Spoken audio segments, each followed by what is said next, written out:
Hi hello ಎಲ್ರಿಗೂ ನಮಸ್ಕಾರ. Welcome back to our YouTube channel.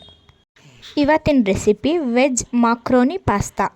ಹಾಗಿದ್ರೆ ಬನ್ನಿ ಏನೇನು ಇಂಗ್ರೀಡಿಯೆಂಟ್ಸ್ ಬೇಕು ಅಂತ ನೋಡೋಣ. 1 cup macaroni pasta, 1 tablespoon tomato sauce, half tablespoon chilli powder, ಸ್ವಲ್ಪ ಬ್ಲ್ಯಾಕ್ ಪೆಪ್ಪರ್ ಪೌಡರ್, ಸ್ವಲ್ಪ ಗರಂ ಮಸಾಲ.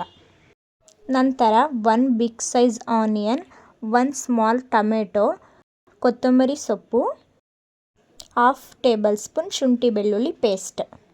ಇಷ್ಟೆಲ್ಲ ಇಂಗ್ರೀಡಿಯೆಂಟ್ಸ್ ಆದಮೇಲೆ ಕುದೀತಿರೋ ಬಿಸಿನೀರಿಗೆ ಪಾಸ್ತಾ ಹಾಕ್ಕೊಂಡು 10 ಮಿನಿಟ್ಸ್ ಕುಕ್ ಮಾಡ್ಕೊಳ್ಳಿ.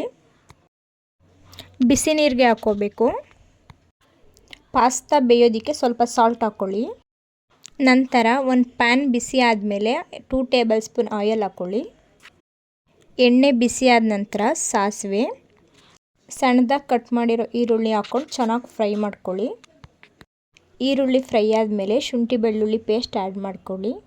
ಶುಂಠಿ ಬೆಳ್ಳುಳ್ಳಿ ಪೇಸ್ಟ್ ಎಲ್ಲ ಎಣ್ಣೆಲಿ ಫ್ರೈ ಆಗಲಿ. ಶುಂಠಿ ಬೆಳ್ಳುಳ್ಳಿ ಪೇಸ್ಟ್ ಎಲ್ಲ ಫ್ರೈ ಆದಮೇಲೆ ಒಂದು ಟೊಮೆಟೊ ಆ್ಯಡ್ ಮಾಡ್ಕೊಂಡು ಅದನ್ನು ಚೆನ್ನಾಗಿ ಫ್ರೈ ಮಾಡ್ಕೊಳ್ಳಿ. ಟೊಮೊಟೊ ಎಲ್ಲ ಫ್ರೈ ಆದಮೇಲೆ ಮೊದಲೇ ಎತ್ತಿಟ್ಕೊಂಡಿರೋ ಮಸಾಲ ಹಾಕೋಣ. Chilli powder, black pepper powder, garam masala 3 ಹಾಕ್ಕೊಳ್ಳಿ. ಹಾಗೆ ಟೊಮೊಟೊ ಸಾಸ್ನು ಕೂಡ ಆ್ಯಡ್ ಮಾಡ್ಕೊಳ್ಳಿ. ಎಲ್ಲ ಹಾಕಾದ್ಮೇಲೆ ಚೆನ್ನಾಗಿ ಮಿಕ್ಸ್ ಮಾಡ್ಕೊಳ್ಳಿ. ಎಲ್ಲ ಆದಮೇಲೆ ಲಾಸ್ಟಲ್ಲಿ ಮೊದಲೇ ಬೇಯಿಸಿಟ್ಕೊಂಡಿರೋ ಪಾಸ್ತಾನ ಇದಕ್ಕೆ ಹಾಕಿ ಚೆನ್ನಾಗಿ ಮಿಕ್ಸ್ ಮಾಡ್ಕೊಳ್ಳಿ. ಚೆನ್ನಾಗಿ ಬೇಯಿಸಿದರೆ ಈ ಸೈಜಲ್ಲಿ ಬರುತ್ತೆ. ಈ ಸೈಜಿಗೆ ಬಂದಿದೆ ಅಂದರೆ ಚೆನ್ನಾಗಿ ಕುಕ್ ಆಗಿದೆ ಅಂತ ಅರ್ಥ. ಪಾಸ್ತಾ ಕುಕ್ ಮಾಡಬೇಕಾದ್ರೇ ಸಾಲ್ಟ್ ಹಾಕಿರ್ತೀವಿ. ಇವಾಗ ಎಷ್ಟು ಬೇಕು ಅಷ್ಟು ಮಾತ್ರ ಟೇಸ್ಟ್ ನೋಡಿ ಸಾಲ್ಟ್ ಹಾಕ್ಕೊಳ್ಳಿ. ಇವಾಗ ಇದನ್ನು ಚೆನ್ನಾಗಿ ಮಿಕ್ಸ್ ಮಾಡಿ ಲಾಸ್ಟಲ್ಲಿ ಕೊತ್ತಂಬರಿ ಸೊಪ್ಪು ಹಾಕ್ಕೊಳ್ಳಿ.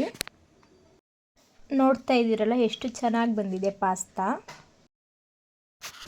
ನೋಡ್ತಾ ಇದ್ದೀರಲ್ಲ ಎಷ್ಟು ಚೆನ್ನಾಗಿ ಸಾಫ್ಟಾಗಿ ಬಂದಿದೆ ಅಂತ. ನಿಮಗೆ ಬೇಕು ಅಂದರೆ ಹಲವಾರು ಥರ ಪಾಸ್ತಾಗಳಿದ್ದಾವೆ. ಅದರಲ್ಲಿ ಇದು ಮ್ಯಾಕ್ರೋಕೋನೀಸ್ ಪಾಸ್ತಾ. ಹಾಲಿನಲ್ಲೂ ಮಾಡ್ಬೋದು. ನಾನು ಮಾಡಿರೋದು ಮಾಕ್ರೋನಿ ಪಾಸ್ತಾ.